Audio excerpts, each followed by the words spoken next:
appreciate there are different views on this particular issue, but if we don't stand up for the Scottish Parliament on this, we're sending a clear signal to the UK Government that they can do that on another issue. Your party is under investigation over how you have used other people's money.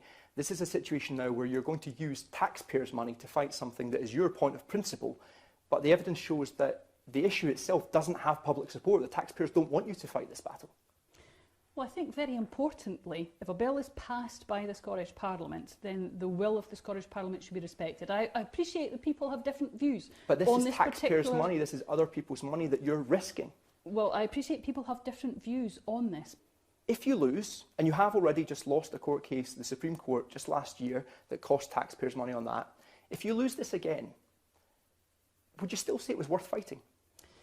Well, of course, a Section 35 order has never been used by the UK Government before. So this is unprecedented. It's never been tried and tested through the court process. And I think it is important that we go through this. So you think it is worth fighting, no matter the cost? Well, I think it is worth fighting because no matter the cost to the taxpayer? Because the cost of not doing so is to ensure that we're sending a signal to the UK Government that if they're willing to take this type of action and veto a piece of legislation, then where next for them?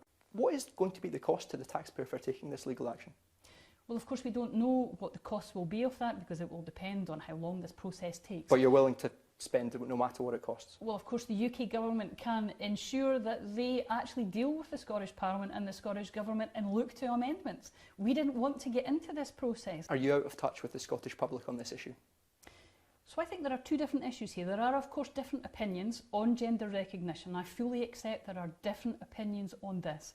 But I have a concern that if we allow the UK Government to ride roughshod over the will of the Scottish Parliament on a bill that was overwhelmingly passed, then they can do so on other issues.